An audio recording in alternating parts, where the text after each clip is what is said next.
Hey everyone, मैं वर्तिका स्वागत करती हूँ अपने चैनल पे। तो केवीएस में आपको पता होगा कि जनरल इंग्लिश हो या फिर सब्जेक्ट स्पेसिफाइड जो इंग्लिश है, आपका टोटल 30 मार्क्स का आ रहा है और दोनों जगह आपके 3 से 4 क्वेश्चन, मतलब अप्रॉक्स अगर आप देखेंगे तो 6 से 7 क्वेश्चन आपके टेंस से पूछे जा रहे हैं, जिसमें सीधे सीधे वो क्वेश्चन पूछ रहे हैं कि टेंस को आइडेंटिफाई करिए कि कौन सा टेंस है इसमें।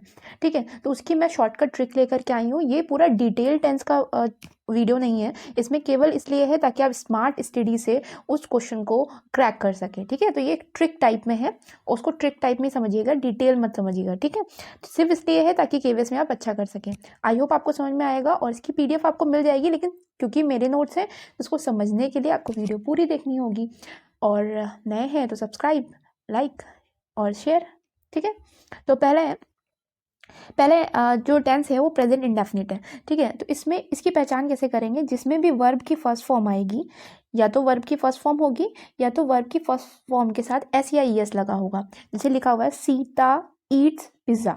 अच्छा, एस या ई एस वाला कॉन्सेप्ट ये होता है कि जब भी आपका सिंगुलर होगा, जैसे सीता इज अ सिंगुलर, तो उसके साथ में वर्ब के साथ में एस या ई एस लग जाता है। लेकिन अगर प्लूरल होता, जैसे मान लीजिए होता कि दे, ठीक है, तो दे ईट पिज्ज़ा होता। ठीक, तो यहाँ तक क्लियर हुआ? इससे आपकी पहचान हो गई कि ये प्रेजेंट इंडेफिनिट है। अच्छा, एक और पहचान होती है कि निगेटिव या इंट्रोगेटिव में आता है तो वहाँ पे डू या डज आ जाता है। ठीक है, और जैसे ही डू या डज आएगा वहाँ हमेशा वर्ब की फर्स्ट फॉर्म ही यूज होगी, ऐसे ई एस हट जाएगा। जैसे इसका एग्जाम्पल मैंने नहीं दिया, लेकिन अभी मैं बता देती हूँ। जैसे लिखा he does not eat pizza, या Sita does not eat pizza, eats नहीं होगा फिर।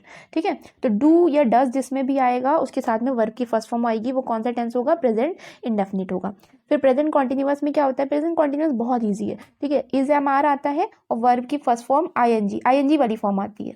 ये रहा है, रही है वाला होता है ना, तो इसमें आईएनजी आता है। जैसे राम इज और देखिए गोइंग, वर्ब के साथ आईएनजी लगा हुआ है तो गोइंग। ठीक, इससे आप पहचान लेंगे कि प्रेजेंट कॉन्टिन्यूअस है। पास्ट कॉन्टिन्यूअस में क्या होता है? हैज़ हैव लगता है और वर्ब की थर्ड फॉर्म लगती है। तो हैज़ लगा, देखिए हैज़ और हैव कब लगेगा? हैव प्लूरल के साथ लगता है। ठीक है, और अदरवाइज हैज़ ही लगता है सिंगुलर के साथ। तो he is a singular, singular के साथ हैज़ लगा, और ईट की थर्ड फॉर्म ईटन होती है तो ईटन हो गया। ही हैज़ ईटन बर्गर, तो वो बर्गर खा चुका है। अब नेक्स्ट है प्रेजेंट परफेक्ट कॉन्टिन्यूअस। तो प्रेजेंट परफेक्ट कॉन्टिन्यूअस में क्या होता है? हैज़ हैव तो लगता है, देखो परफेक्ट में क्या होता है? हैज़ हैव लगना ही लगना है, लेकिन कॉन्टिन्यूअस में क्या होता है? आईएनजी लगना है। तो ये दोनों का मिक्सचर होता है। हैज़ हैव लगता है, साथ में इसमें बीन लगता है, बीन, और वर्ब की फर्स्ट फॉर्म के साथ आईएनजी लगा होता है। और आखिरी अगर यहाँ तक भी आपको मिले ना, तभी भी आप सही हो जाएगा। हैज़ हैव के साथ बीन और वर्ब की आईएनजी वाली फॉर्म। और अदरवाइज सिंस और फॉर टाइम के साथ लगता है। सिंस जो होता है वो स्पेसिफिक टाइम के साथ लगता है, यानी कि निश्चित समय के साथ लगता है। फॉर अनिश्चित समय के साथ लगता है। ऐसे क्वेश्चन आए नहीं है, ये वाला सिंस और फॉर वाला केवल यहाँ तक रहता है। तो आप आगे से भी समझ सकते हैं कि ये प्रेजेंट परफेक्ट कॉन्टिन्यूअस से पहचानने को आ रहा है। ठीक है, ऐसा भी नहीं है कि जम्बल्ड है और ऐसा कुछ। तो अदरवाइज अब इससे इस ट्रिक से आप कर लेंगे। तो दे हैव बीन, देखिए दे प्लूरल था तो प्लूरल के साथ क्या लगा? हैव लगा। तो they have been playing cricket since 4 o'clock, 4 बजे से। ठीक है, अब देखते हैं पास्ट के। तो पास्ट में क्या होता है? वर्ब की सेकेंड फॉर्म लगती है। प्रेजेंट इंडेफिनिट में क्या होता था? वर्ब की फर्स्ट फॉर्म लगती थी। पास्ट इंडेफिनिट में वर्ब की सेकेंड फॉर्म लगती है। लेकिन उसके निगेटिव या इंट्रोगेटिव में डू या डज लगता था, इसके निगेटिव या इंट्रोगेटिव में डिड लगता है, डिड। हाँ, और जैसे ही डिड लगेगा वर्ब की फर्स्ट फॉर्म आ जाएगी, वर्ब की सेकेंड फॉर्म नहीं रहेगी। देखिए यहाँ दोनों एग्जाम्पल मैंने दिखाए हैं। जैसे लिखा है राम रोट अ लेटर। ठीक है, तो राम पत्र लिखता था। अब इसकी अगर निगेटिव बनाएंगे तो राम डिड नॉट, और यहाँ रोट हट गया, क्या हो गया? राइट हो गया। ठीक है, तो डिड के साथ फर्स्ट फॉर्म लगेगी, और इंट्रोगेटिव भी इसी तरह चलता है, डिड आगे आ जाता है। उससे पहचानना है, इसीलिए आपको बहुत सारे सेंटेंस बताने की ज़रूरत मुझे नहीं लगी। अब देखते हैं पास्ट कॉन्टिन्यूअस में क्या होता है। कंपैरिजन करके पढ़ेंगे तो बहुत आराम से याद हो जाएगा। प्रेजेंट कॉन्टिन्यूअस में क्या था? प्रेजेंट वाले में इज एम आर आईएनजी, यहाँ पे was were I N G, easy. She was reading newspaper, अगर अच्छा इसका निगेटिव बनाना है तो क्या होगा? She was not reading newspaper. ठीक है, अब नेक्स्ट है पास्ट परफेक्ट। तो पास्ट परफेक्ट में क्या होता था? प्रेजेंट परफेक्ट में क्या होता था, पहले तुरंत रिवाइज करिए। हैज़ हैव वर्ब की थर्ड फॉर्म। यहाँ क्या होता है, यहाँ होता है हैड, ओनली हैड, चाहे सिंगुलर हो चाहे प्लूरल हो, हैड ही लगना है और वर्ब की थर्ड फॉर्म लगनी है। जैसे मीरा हैड कुक्ड फूड, तो मीरा खाना पका चुकी थी। ठीक है।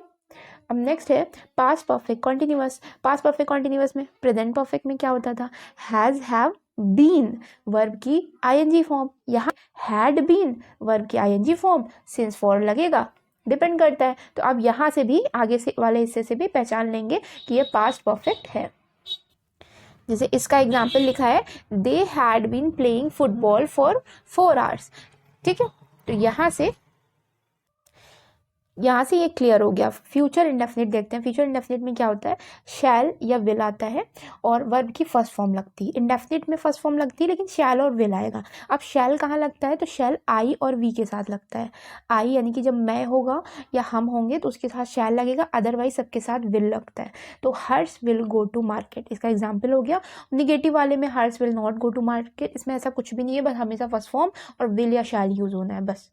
अब फ्यूचर कॉन्टिन्यूअस में देखते हैं। फ्यूचर कॉन्टिन्यूअस में विल बी और शैल भी लगता है। ठीक है, विल बी और शैल भी लगता है और कॉन्टिन्यूअस है तो आईएनजी तो लगना है, नो डाउट। तो देखते हैं, Sweety will be eating Maggi. ठीक है, तो स्वीटी मैगी खा रही होगी। और नॉट वाला होता तो यहाँ हो जाता विल नॉट बी। ठीक है, विल बी नॉट नहीं होता, विल नॉट बी, नॉट बीच में आ जाता है।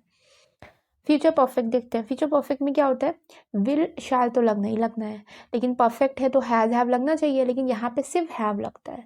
तो विल हैव या शैल हैव। परफेक्ट है तो परफेक्ट में थर्ड फॉर्म लगनी कंफर्म है, तो he will have written a story.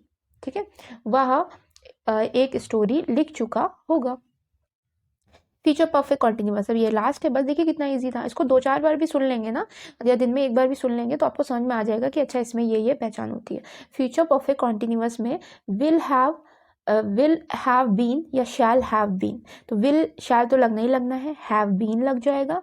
Just perfect में बीन लगा दीजिए और आईएनजी लगा दीजिए बस।